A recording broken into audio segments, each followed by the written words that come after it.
the quadratic formula and discriminant. When we need to solve the quadratic equation in the form ax squared plus bx plus c equals 0, we can use the quadratic formula.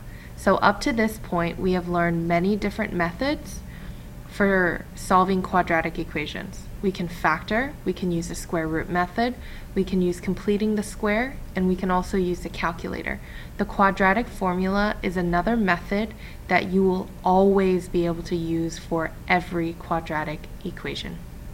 This formula is given to you on the SOL formula sheet, so you do not have to memorize it. On every quiz and test you take in class, I will also give you this formula. All you need to know is how to use it. So let's work through a few examples using the quadratic formula. So first, we need to remember what it is, the quadratic formula and discriminant. When we need to solve a quadratic equation in the form ax squared plus bx plus c equals 0, we can also use the quadratic formula. So far, we've done a lot of factoring, solving using square root method, using the calculator, and completing the square. Using the quadratic formula to find x, so that's for our solutions, zeros, x-intercepts, and roots, the quadratic formula will always work, as opposed to some of the other ones are limited in which quadratics we can use those for. Now, this formula is given to you on the SOL formula sheet, so you do not need to memorize it. I'll give it to you on every quiz or test in class, but you do need to know how to use it. So let's work out a few examples. The very first thing when you're solving a quadratic is you need to identify what a, b, and c are. A is the coefficient of x squared, which is going to be 1. B is the coefficient of x, in this case, which is positive 2. And c is the constant, which in this case is negative 8. Then we just want to take our values for a, b, and c, and we want to substitute it into the quadratic formula. So here we have negative b. Since b is positive 2, the opposite is negative 2. Plus or minus, because that's going to give us our two different answers. You should be used to finding two different answers for our quadratics. Then we take the square root of b, which is just 2, squared, minus 4 times a, which in our case is 1, and then times c, for this problem, negative 8. And that whole thing is divided by 2 times a. So first identify a, b, and c, then substitute all those values in. Now, once we've done that, it's just a matter of simplifying. And I need you to be careful as you simplify. Do it carefully and don't make small mistakes. So we have that negative 2 out in front, plus or minus. Now underneath that square root, 2 squared is 4. Now, think of it this way. Negative 4 times 1 is negative 4. Times negative 8 gives us a positive 32. And then that whole thing is over 2 times 1, which is 2.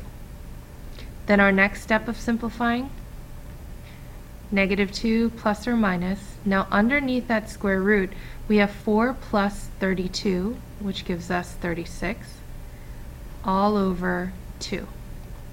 So we're just going to take it one step at a time. I'll come up here for more space. So now we have negative 2 plus or minus. The square root of 36 is 6, all over 2. Now from here, we're going to separate this into two different problems. So I want you to focus on that plus or minus. Once you simplify everything under that radical and get it down to one number, this is where we split into two different parts. We have negative 2 plus 6 divided by 2, and then we have negative 2 minus 6 divided by 2. And then let's work these out separately.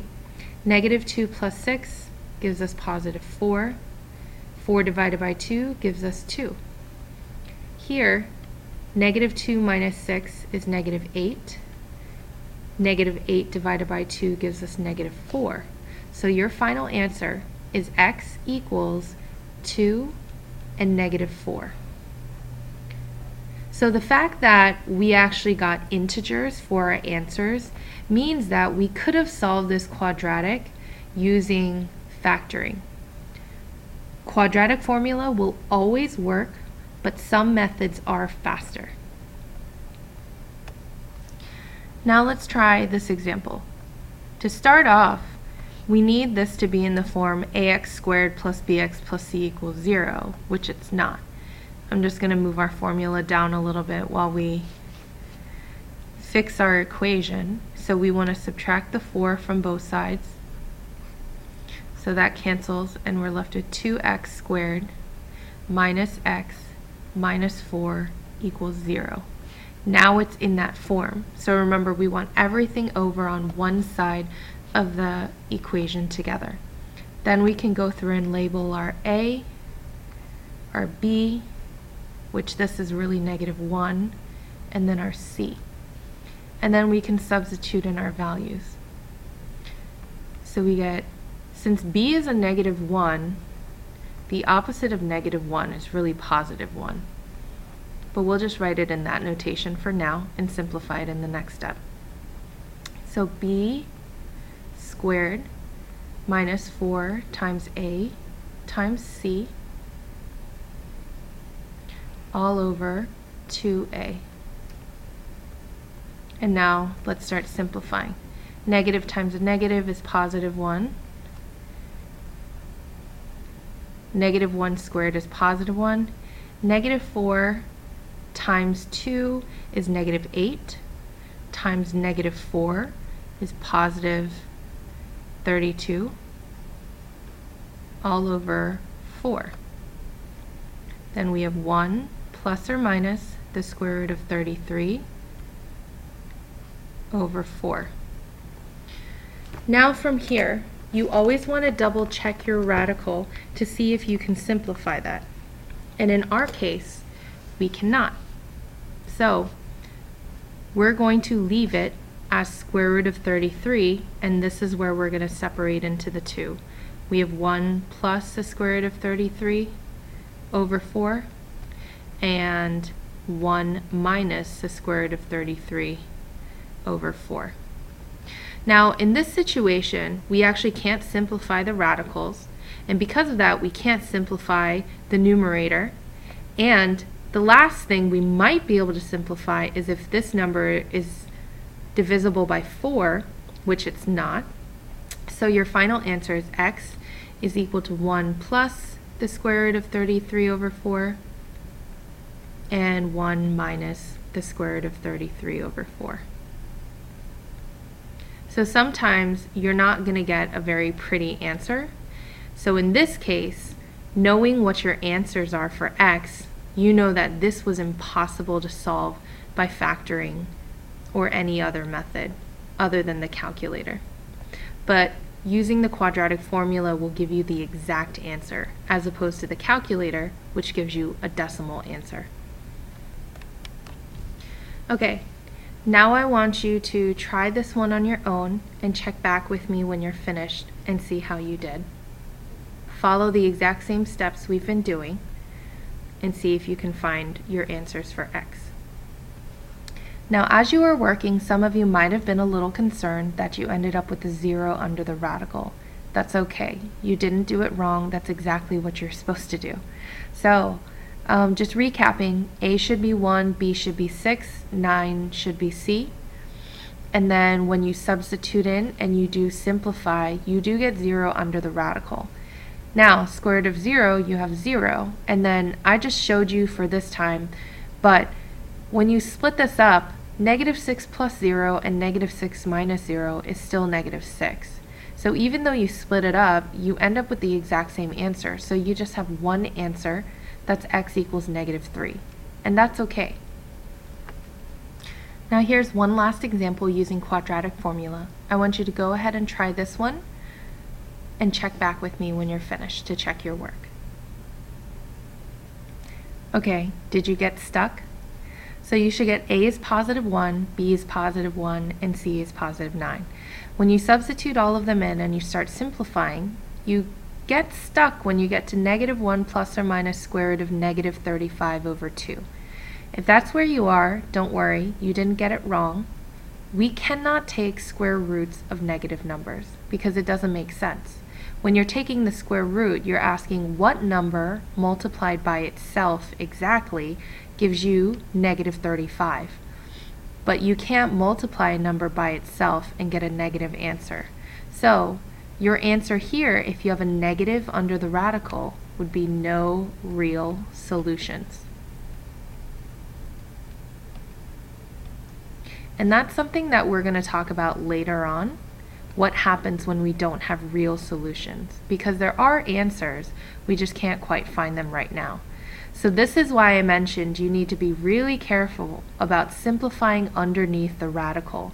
Because if you make one wrong step, you might end up with a negative when it's not supposed to be negative, and then your answer will be no real solutions. So make sure you simplify very carefully. Next, we want to talk about the discriminant. The discriminant of the quadratic equation ax squared plus bx plus c equals 0 is the value of the expression b squared minus 4ac.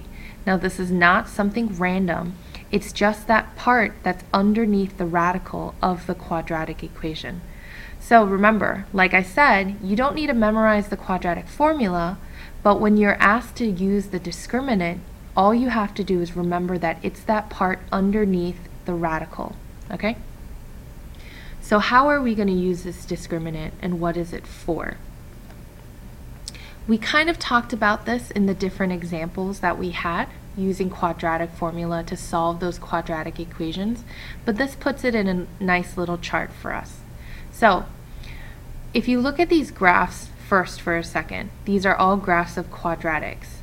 Now, when we graph them, so far these are the two that we've been dealing with, where when you graph your quadratic, it actually crosses the x-axis at two different points. And so we have two solutions. Now, remember that example problem where we just got x equals negative 3 and we only had one answer show up twice? This is what that graph is going to look like. It touches down at that x-intercept and then goes straight back. So the vertex is on the x-axis. So we actually call this a double root, and there's only one solution. It's just repeated twice. And then the one that we just talked about, where we end up with that answer of no real solutions, it's because here we call the solutions of a quadratic the x-intercepts, but these graphs don't even touch the x-axis. So since we don't have any x-intercepts, that's why there are no real solutions. So instead of going through the entire quadratic formula and setting all that up, we can use the discriminant. That is the part that's underneath the radical. So remember, think back to the examples we've already worked out. The part underneath the radical, b squared minus 4ac. If that number is bigger than 0, we're going to end up having two different answers, two real solutions. So that was like example 1 and example 1 and example 2. If b squared minus 4ac equals 0, then we're going to have one real solution. That was like example 3. And then b squared minus 4ac, if that number is less than 0, so if this gives you a negative number, then we're going to have no real solutions. And that was like example 4 that we just worked out. So all you need to remember is that the discriminant is the part underneath the radical, and when you substitute those values, what happens when that number is bigger than 0, equal to 0, or less than 0, which tells you how many solutions you have, 2, 1, or no real solutions. So let's work out a few examples. Here, let's go through this first one. Again, you want to label your A, your B, and your C. And remember, we're just using the discriminant, which is b squared minus 4ac.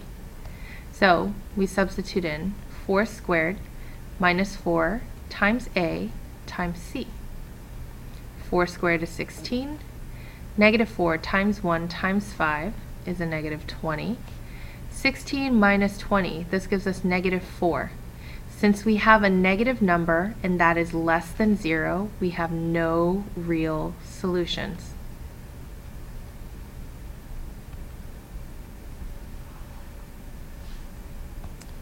In example 2, we have A, B, and C. And again, we want to use the discriminant to determine how many solutions we have. So B is 20 squared minus 4 times A times C. So 20 squared is going to give us 400. And then negative 4 times negative 4 gives us a positive 16. Positive 16 times a negative 25 gives us negative 400. And then when you simplify, 400 minus 400 is 0. Since that equals 0, we have one real solution.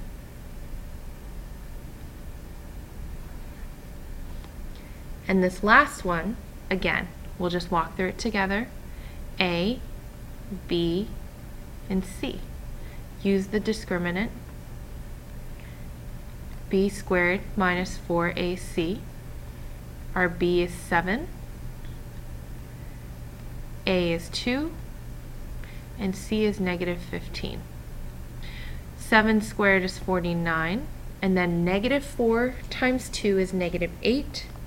Negative 8 times negative 15 gives us a positive 120. So when you add that together, we have a positive 169. And since that's bigger than 0, that means we're going to have two real solutions.